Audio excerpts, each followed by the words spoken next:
महाराष्ट्रातील number 1 TV channel आवाज TV, आवाज आपल्या सर्वांचा। सहली संस्थेच्या वर्धापन दिनानिमित्त उल्हासनगर ते सखी निवास या काम करणाऱ्या महिलांच्या वसतिगृहाचे उद्घाटन 15 ऑगस्ट रोजी परिमंडळ 4 चे पोलीस उपायुक्त सचिन गोरे यांच्या हस्ते करण्यात आले।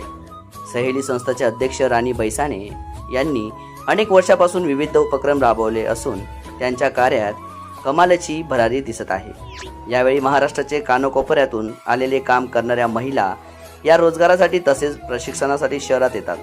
त्यांना सुरक्षित राहण्याची सोय ही सहली संस्थेने सखी निवासाच्या माध्यमातून महिलांना उपलब्ध करून दिली आहे। उल्हासनगर शहरात प्रथमच केंद्र शासन व महाराष्ट्र शासन मान्यता प्राप्त शैली वर्किंग वुमन हॉस्टेल मध्ये अत्यंत अल्प दरात राहण्याची सकस जेवणाची अशी सुख सुविधा उत्तम सोय करण्यात आली असून गरजू महिला भगिनींना लवकरात लवकर आपल्या सहली सदन नॅशनल कॉलेज उल्हासनगर 4 येथे प्रवेश घ्यावा असे आवाहन सहली संस्थेचे संस्थापक राणी व जयप्रकाश बैसाणे यांनी केले आहे।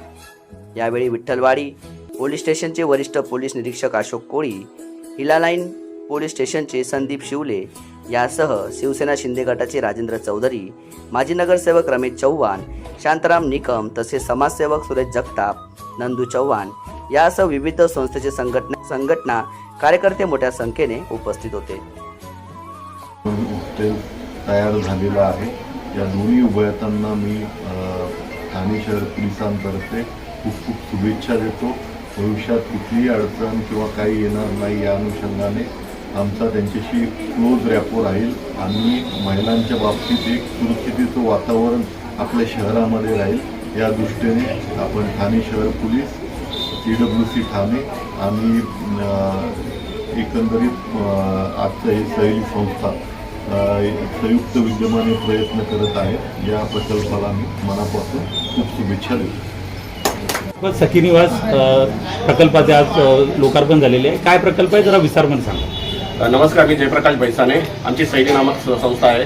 ही संस्था ही महिलांच्या अधिकार व बाल अधिकारावर काम करते। त्यातला हा एक प्रकल्प आहे जो सखी निवास मिशन शक्ती अंतर्गत केंद्र सरकारचा हा प्रकल्प आहे। मिशन शक्ती त्याच्या अंतर्गत आपण उल्हासनगरमध्ये प्रथमतः हा प्रकल्प रन केलेला आहे। आतापर्यंत आपण जे सखी निवास बघितलेले म्हणजे वुमन वर्किंग वुमन हॉस्टेल हे म्हणजे मुंबईमध्ये, ठाण्यामध्ये अशा ठिकाणी राहतात आणि उपनगरात हे कमी प्रमाणात असतो। तो आम्ही प्रयत्न करून तो उपनगरात आणण्याचा प्रयत्न केलेला आहे। या वर्किंग वुमन हॉस्टेलच्या माध्यमातून आम्ही ज्या महाराष्ट्राच्या कानाकोपऱ्यातून रोजगारासाठी इथे येतात, परराज्यातून ज्या महिला इथे येतात त्यांना सुरक्षित वास्तव्याचं त्याचबरोबर त्यांच्या देखरेखीचे आम्ही पूर्ण जबाबदारी घेत आहोत। अत्यल्प कमी दरात त्या महिलांना आम्ही सुरक्षित वास्तव्य देत आहोत। तिन्ही वेळचं सकस असं जेवण त्यांना उपलब्ध करून देत आहोत। त्याचबरोबर त्यांना 24/7 सुरक्षा, त्यांना आंघोळीसाठी गरम पाणी, पिण्यासाठी शुद्ध प्युरिफाईड वॉटर, त्याचबरोबर वायफायची सुविधा, करमणुकीचे साधनं आणि त्यांचे विविध उपक्रम आम्ही राबवत असतो। हा उपक्रम राबवण्यासाठी आम्ही बऱ्याच वर्षांपासून प्रयत्न करत होतो आणि तो आत्ता आम्हाला ग्रँट मिळाले आणि आत्तापासून हा सखी निवास आपण उल्हासनगर शहरात चालू करत आहोत। किती वुमन्स इथे राहू शकतात, आतापर्यंत किती बुकिंग झाली आहे आणि प्रति महिला काय खर्च आहे? अच्छा, इथं ही 60 महिला क्षमतेचं हे वसतिगृह आहे। इथं 60 महिलांना आम्ही प्रवेश देऊ शकतो। याच्यामध्ये आतापर्यंत आमच्या 7 महिला ज्या प्रवेशिका आता सुरू झाल्यामुळे 7 प्रवेशिकांनी घेतलेलं आहे। त्याच्यामध्ये काही सरकारी PSI आहेत कोळशेवाडीमध्ये, त्यांनी पण ॲडमिशन घेतलेलं आहे। याचा अत्यल्प खर्च आहे। राहण्याचे तर 3000 रुपये दिले जातात। त्याचबरोबर तिन्ही वेळेचं म्हणजे सकाळचा नाश्ता, दुपारचं जेवण व रात्रीचं जेवण हे 2500 मध्ये उपलब्ध केलं जातं। असं टोटल त्यांना 5500 रुपये द्यावे लागतात। त्या 5500 मध्ये त्यांचं पूर्ण मासिक हे सतत चालू जातं।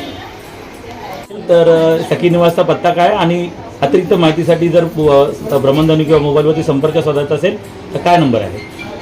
हे उल्हासनगर 4 मध्ये वर्किंग हॉस्टेल चालू केलेलं आहे। मुक्तिबोध स्मशानभूमी आहे, त्याच्या बाजूला ब्राह्मणपाड्याचा गेट आहे। गेटच्या बाजूला ही इमारत आहे जी धनंजय साहित्य सदन म्हणून ही इमारत आपण पूर्ण ऑक्युपाय केलेली आहे, जी सखी निवासासाठी उपलब्ध आहे। जर का अशा प्रवेशिकांना आपलं नाव नोंदणी करायचं असेल तर आमचा संपर्क क्रमांक आहे 8983355448। रोजच्या ताज्या घडामोडींसाठी आवाज टीव्हीला सबस्क्राईब करा आणि बेल आयकॉन प्रेस करा।